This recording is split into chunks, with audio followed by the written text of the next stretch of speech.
Au cœur de ce petit village s'élève une magnifique église. C'est là que par une nuit de pleine lune, je l'ai aperçue pour la première fois. Vision furtive et fantomatique, accompagnée d'un chuintement à vous glacer le sang. Sur le côté gauche du clocher, on devine l'emplacement de l'ancienne horloge, et à l'intérieur, la mansarde qui protégeait son mécanisme. À droite, un œil de bœuf fermé par une planche, trouée par une petite ouverture, empêche l'entrée des pigeons, mais permet à l'effraie des clochers d'accéder à son gîte favori.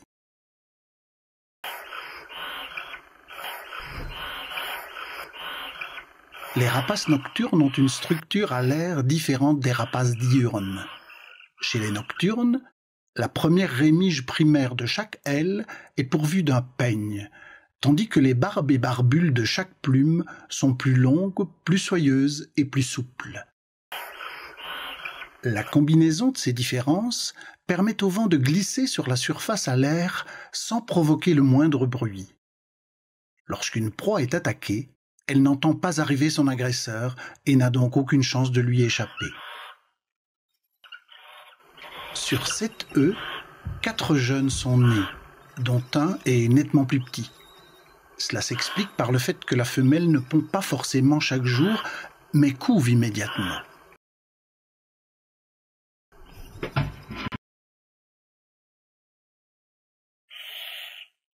Cette situation particulière oblige la femelle à alimenter le dernier né à la becquée.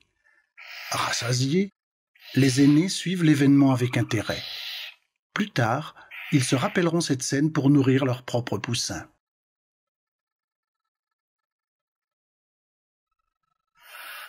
La chouette effraie chasse généralement à l'ouïe. Elle est dotée de 2 orifices auditifs asymétriques et d'un masque facial dont la position des plumes dirige les plus petits bruits vers les oreilles, ce qui permet à la chouette de localiser sa proie avec une grande précision, même si celle-ci est sous le couvert. 15 jours plus tard, nos petits ont bien changé. Les rémiges et les rectrices commencent à apparaître, surtout chez le premier-né. Mais le plus important, c'est qu'ils soient tous en bonne santé.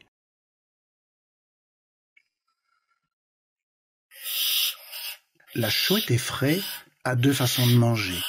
Soit elle ingurgite complètement sa proie, soit elle la décapite, mange la tête, puis s'attaque aux entrailles.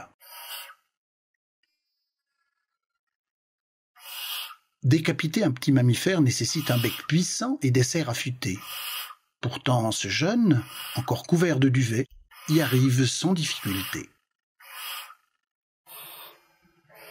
Une météo exécrable oblige ces derniers jours les petits mammifères à se terrer. Les proies se faisant plus rares, la chasse est pauvre. Ce n'est pas encore la disette, mais les jeunes se font plus nerveux, plus agressifs. Les rémiges, plumes de couverture et rectrices sont maintenant bien visibles.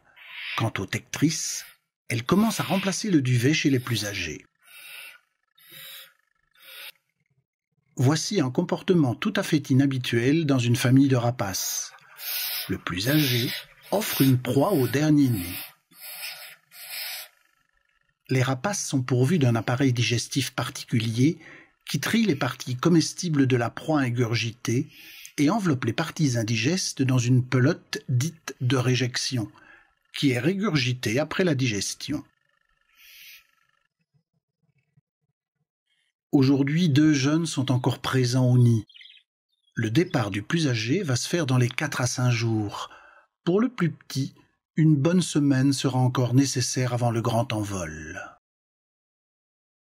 Ce soir, notre dernier né se sent bien seul. En effet, son compagnon a quitté le nid la nuit précédente. Il aurait tant aimé le suivre, mais la patience est de rigueur, pas d'imprudence. Encore quelques jours et ses ailes seront suffisamment musclées, son plumage parfait et son estomac bien rempli.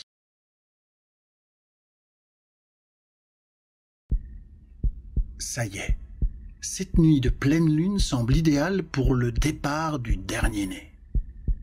Quelques mouvements d'échauffement, Un dernier regard sur l'endroit qu'il a vu naître et c'est enfin l'envol définitif vers un monde à découvrir.